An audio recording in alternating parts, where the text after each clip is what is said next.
नमस्कार, आप सभी का हार्दिक स्वागत है। आज हम जो पिछला हमारा टॉपिक था कैंट 12 ऑब्जर्वेशन, कैंट फिलॉसफी, हमने 3 ऑब्जर्वेशन बता दिए थे। अब हम बात करेंगे चौथे ऑब्जर्वेशन की। चौथा ऑब्जर्वेशन क्या है? No aggravation with final recovery of the patient. No aggravation with final recovery of the patient. क्या होता है? होम्योपैथिक मेडिसिन, जब होम्योपैथिक मेडिसिन एक्यूरेट हो और उसकी पोटेंसी और ड्यूरेशन दोनों एक्यूरेट हो, तब क्या होता है? दोनों एक राइट हो तो क्या होता है? बिना किसी भी स्ट्रक्चरल चेंजेस के कई बार क्या होता है, पेशेंट क्योर की ओर चला जाता है।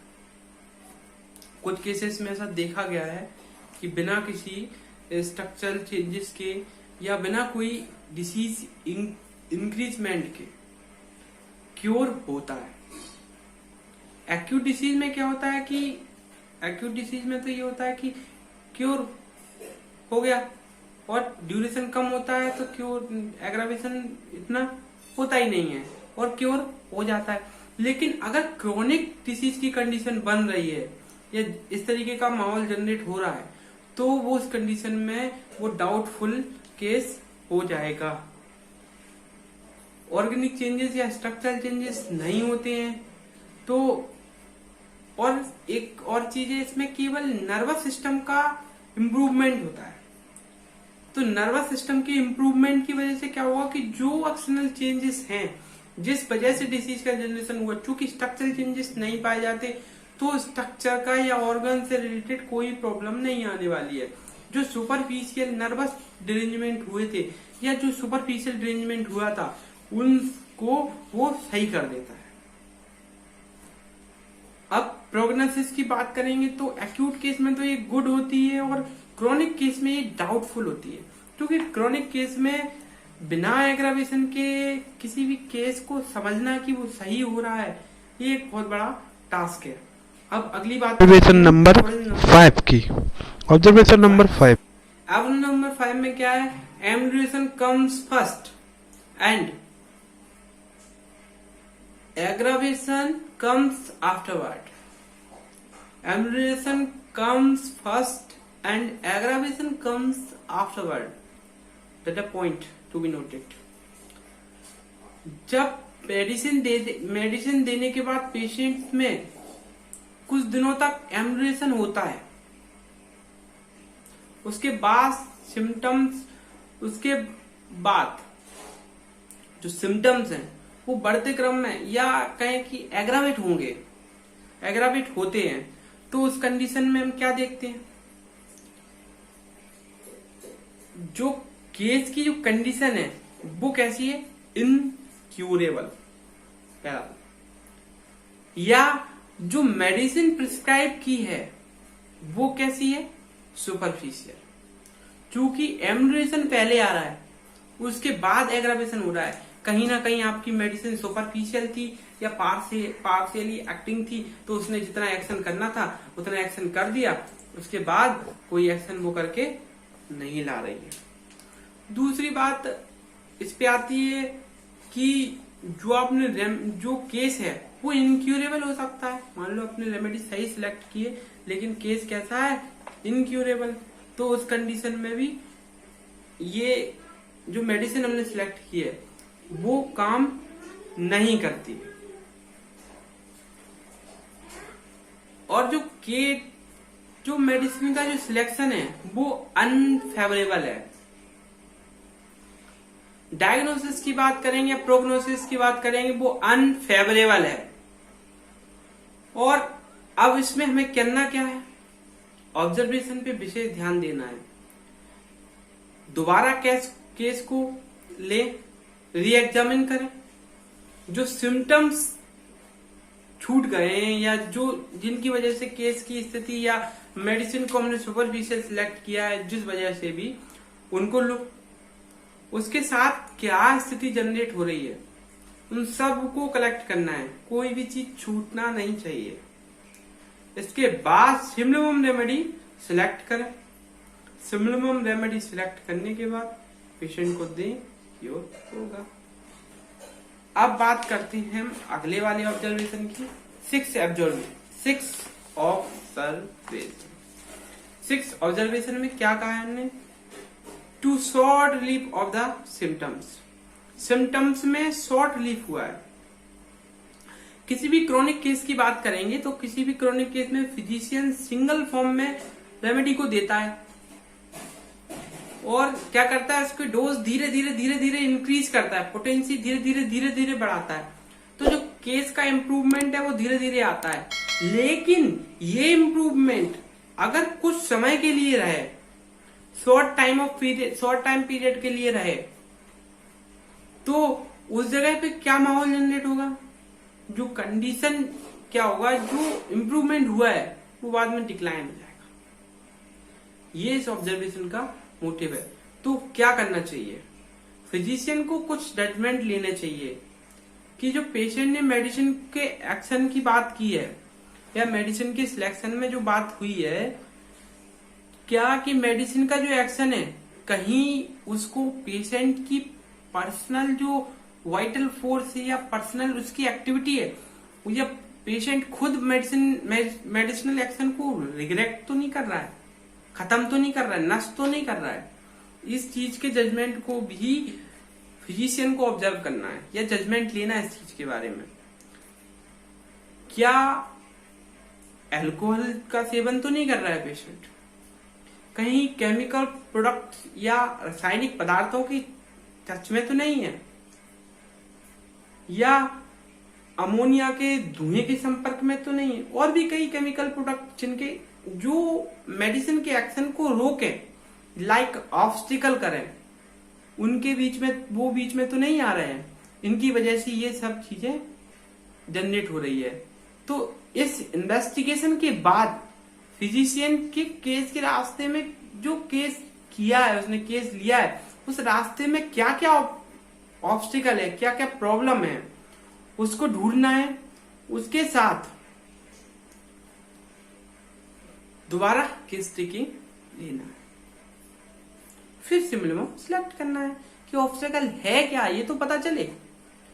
दूसरा, एक्यूट केस में क्या होता है, शॉर्ट एम्यूलेशन होता है, क्योंकि जो क्योर प्रोड्यूस होता है एक्यूट केस में, ऑर्गन में हाई ग्रेड इन्फ्लामेशन की जो कंडीशन होती है, चूंकि एक्यूट कंडीशन उससे सडन होती है, सडन ऑनसेट होता है, रैपिड इसका जो प्रोसेस होती है वो रैपिड होती है, कभी कभी हाई ग्रेड प्रॉब्लम लेके आती है एक्यूट। इवन एक्यूट का जो लास्ट कंडीशन है वो डेथ और रिकवरी दो ही होती है। कई लोगों के पास डेथ की हो जाती है, कई लोग रिकवरी की हो जाते हैं। चूंकि हाई ग्रेड कंडीशन जनरेशन होता है तो एक्यूट का जो ड्यूरेशन होता है, अब मेडिसिन एक्यूट सिलेक्ट करके दी है एक्यूट केस में, तो जो एम्यूलेशन होगा वो स्मॉल होगा, बट जो हाई ग्रेड इन्फ्लामेशन हुआ है उसमें सुधार जरूर आएगा। अब क्रोनिक केस में क्या होता है, स्ट्रक्चरल चेंजेस होते हैं, वो स्ट्रक्चरल चेंजेस ज्यादा प्रॉब्लम करके लेके आते हैं। तो इस वजह से कहीं ना कहीं कोई ना कोई तो डिसीज का जनरेशन हो रहा है, ये हमें प्रॉब्लम देने वाला है। अब हमें क्या करना चाहिए, अगर केस में कोई इंटरफेरेंस है तो उसको दूर करना है, या कहें ऑब्स्ट्रक्शन है तो उसको दूर करना है। कोशिश करें कि जो क्रोनिक केस है उसमें पैलिएशन के लिए क्या करें, लो पोटेंसी में मेडिसिन देना चाहिए। क्योंकि कई बार केस इनक्यूरेबल हो तो उस जगह पे याद रखा जाता है कि कहीं ना कहीं तो उसकी क्यूरेबिलिटी में प्रॉब्लम है, तो उस टाइम पे जो डिसीज जनरेट हो रही है उसको पैलिएट करो, फिर देखो कि इसमें क्या क्या, या पहले आप समझ जाइए कि ये इनक्यूरेबल है तो इसमें हम केवल पैलिएट कर सकते हैं, तो वहां पे पैलिएट कीजिए और लो पोटेंसी में मेडिसिन देनी चाहिए। एक्यूट केस में क्या होता है, मेडिसिन के रिपीट करने के लिए कुछ समय वेट करना पड़ता है, क्योंकि आपने वेट नहीं किया, तो जो पहली मेडिसिन है उसका एक्शन कितने समय तक है ये आपको पता होना चाहिए, फिर आप दे, मतलब उसके जो एक्शन है उसका हमें वेट करना है। अब बात करते हैं सेवेंथ ऑब्जर्वेशन। सेवेंथ ऑब्जर्वेशन क्या है? Continue amelioration but not special relief, या इस तरीके से भी कह सकते हैं full time amelioration of the symptom, full time amelioration of the symptom at no special relief of the patient. Suitable homeopathic remedy देने के बाद फिजिशियन यह ऑब्जर्व करता है कि पेशेंट उसके पास बार बार आकर ये कहता है कि जो बीमारी है या जो डिसीज है उसकी सिम्टम में तो लगातार कमी हो रही है, लेकिन उसे कंप्लीट क्योर या कहें कि जो आराम की स्थिति है कोई विशेष आराम उसे नहीं मिल रहा है। जो इस तरीके की जो कंडीशन जनरेट होगी तो क्या होता है कि इस टाइम पे कंडीशन होती है लेटेंट एग्जिस्टिंग ऑर्गेनिक कंडीशन। पहले से ही कोई लेटेंट कंडीशन जनरेट है या कोई लेटेंट मतलब जो पुरानी प्रॉब्लम में जो पहले से जो कंडीशन लेटेंट अवस्था में या सुप्त अवस्था कहते हैं जिसको हम, मतलब जो शांत बैठी रहती है, वो कहीं ना कहीं इस चीज को जनरेट कर रही है कि वो क्योर की ओर नहीं जाने दे रही है।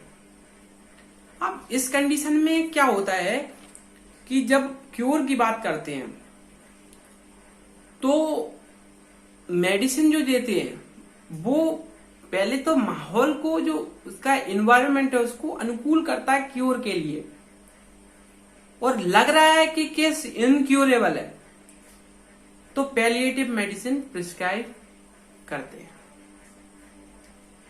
एग्जाम्पल ले लेते हैं। एक पर्सन है जिसको एक किडनी उसकी खराब है, एक किडनी पे वो काम कर रहा है, कोई डिसीज जनरेशन हुआ है।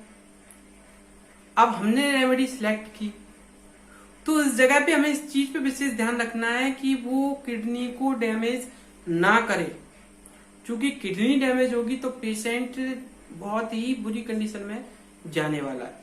तो उस टाइम पे बेटर है कि पैलिएटिव रेमेडी देके केस को रिलीफ दे, कोशिश करें किडनी की प्रॉब्लम हुई है वो भी सुधार में आ जाए, किडनी में कोई सिम्टम प्रोड्यूस हो रहा है वो आ जाए।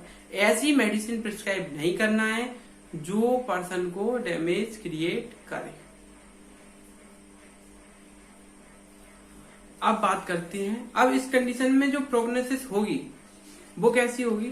बैड होगी, क्योंकि क्योर नहीं हो रहा है। जब तक क्योर नहीं होगा जो कंडीशन होगी या जो भी प्रॉब्लम होगी वो कौन सी होगी? केवल बैड। एट्थ ऑब्जर्वेशन की बात करें, some patient proves every remedy they get, मतलब ऐसे पेशेंट होते हैं जिनको कोई भी रेमेडी दे दो वो उसको प्रूव करने लगते हैं। कैसे? कि जब किसी पेशेंट की ससेप्टिबिलिटी या कहें उसकी सेंसिटिविटी किसी भी मेडिसिन जो देते हैं उसके सिम्टम्स को, पहले तो पेशेंट की ससेप्टिबिलिटी या सेंसिटिविटी हाई होती है, बहुत होती है, तो उसमें क्या होता है कि जो मेडिसिन देते हैं तो जो मेडिसिन के जो सिम्टम्स हैं वो खुद में मेडिसिन के सिम्टम प्रोड्यूस करने लगते हैं, या कहते हैं कि हम प्रूविंग करने लगते हैं। तो ऐसे पेशेंट्स को क्या कहते हैं? प्रूवर कहते हैं। इस कंडीशन में ये भी हो सकता है कि उस मेडिसिन के सिम्टम प्रोड्यूस हो रहे हैं तो कहीं ना कहीं केस इनक्यूरेबल भी हो सकता है। अब पेशेंट हिस्टेरिकल हो या ओवर सेंसिटिव हो या ओवर वेटेड हो तो इस टाइप की कंडीशन जनरेट हो सकती है। कोई मेडिसिनल सिम्टम आ सकते हैं जो छुपे हुए हो, जो मेडिसिन इन्हीं पर्सन में एक्टिव होती हो। और इस टाइम पे क्या होता है कि प्रोग्नोसिस कैसी होती है? बैड होती है, क्योंकि case incurable, prognosis is bad. अब हमें क्या करना चाहिए?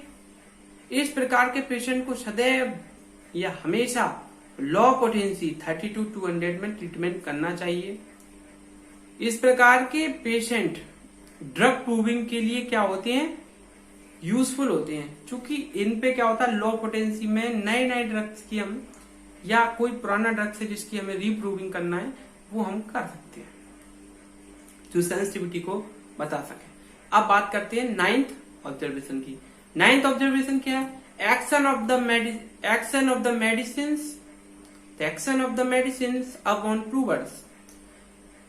एक तो होती प्रूविंग करते समय प्रूवर्स का कॉन्स्टिट्यूशन प्रॉपरली ऑब्जर्व करना चाहिए, और इनमें मेडिसिन के बाद क्या क्या चेंजेस आ रहे हैं, उनको भी, जो चेंजेस आ रहे हैं उनको भी ऑब्जर्व करना चाहिए, क्योंकि हेल्दी प्रूवर हमेशा प्रूविंग में बेनिफिशियल रहते हैं, या वो प्रॉपरली कंडक्ट करते हैं किसको, मेडिसिन की प्रूविंग को। इसके लिए सबसे अच्छा प्रूवर होता है फिजिशियन हिमसेल्फ। अब बात करते हैं टेंथ ऑब्जर्वेशन की। टेंथ ऑब्जर्वेशन क्या है? New symptom appear after the remedy. appearance of the new symptom after the remedy। Medicine को प्रिस्क्राइब करने के बाद पेशेंट पे सिम्टम्स अपियर होने लगते हैं। मेडिसिन को प्रिस्क्राइब करने के बाद पेशेंट में सिम्टम्स अपियर होने लगते हैं, तो इस कंडीशन में क्या होगा? तो जरूरी नहीं वो डिसीज से रिलेटेड हो। अगर डिसीज से रिलेटेड नहीं है और वो आ रहे हैं, तो क्या करना चाहिए? जो अधिक से अधिक जो संख्या में जो सिम्टम्स आ रहे हैं, जो नए सिम्टम आ रहे हैं, कितनी अधिक संख्या में अपियर हो रहे हैं, रिजल्ट निकालना चाहिए कि मेडिसिन सुइटेबल नहीं है, क्योंकि डिसीज के सिम्टम नहीं आ रहे हैं, कोई अदर सिम्टम आ रहे हैं, तो आपने मेडिसिन गलत दे दी।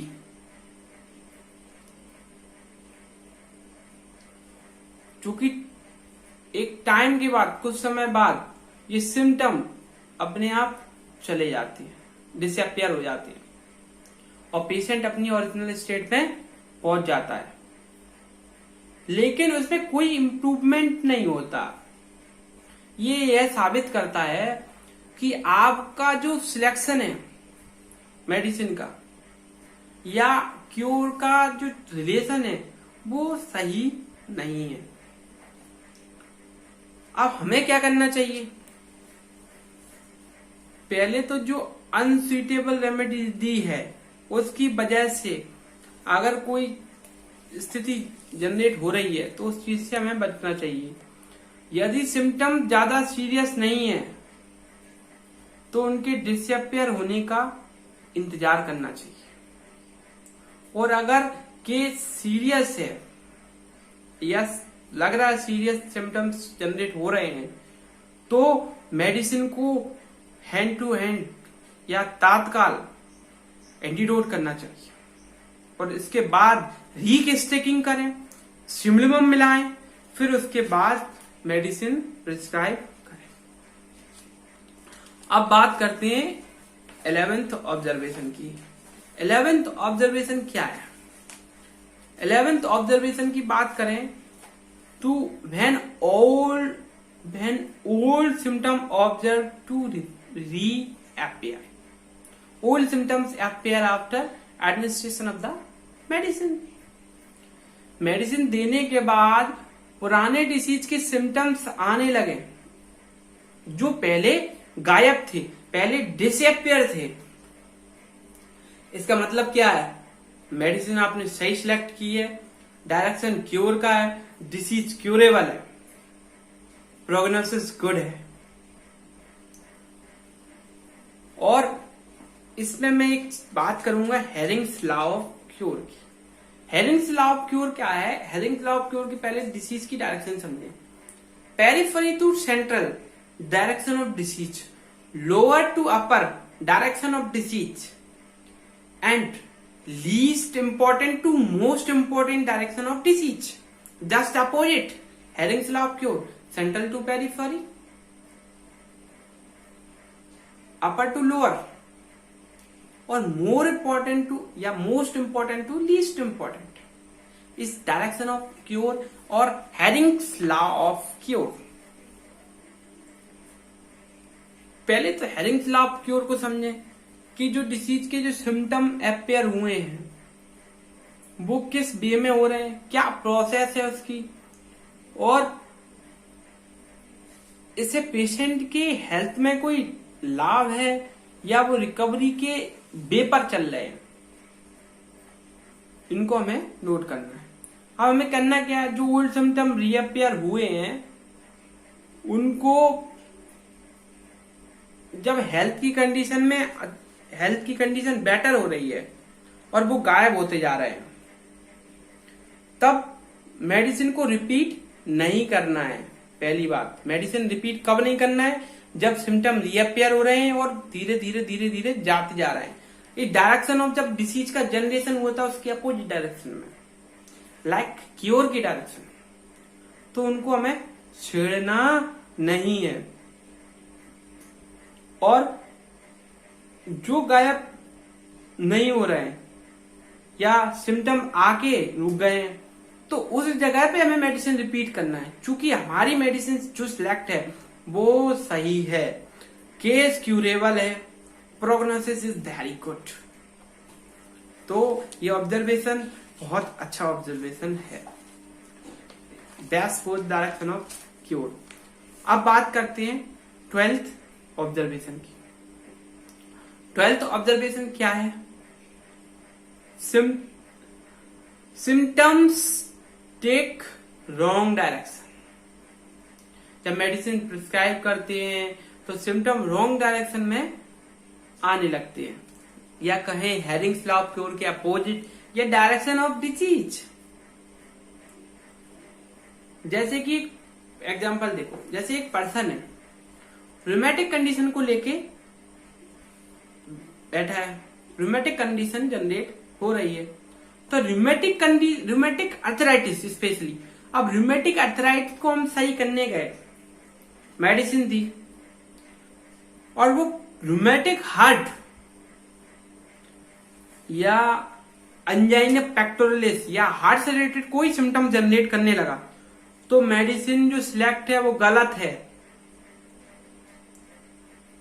और वो सिम्टम्स को एग्रावेट कर रही है। जो प्रोग्नोसिस है वो बैड है। क्या करना चाहिए, तुरंत के तुरंत एंटीडोट करेंगे, जिससे कि डिसीज की जो डायरेक्शन बन रही है, जो और ज्यादा सीवियरिटी आ रही है, उसको वो खत्म कर सके। ये हो गए हमारे कैंट ऑब्जर्वेशन के 12 पॉइंट्स। आशा करता हूँ वीडियो आपको अच्छी लगी हो, इसे लाइक करें और चैनल को सब्सक्राइब करना ना भूलें। धन्यवाद।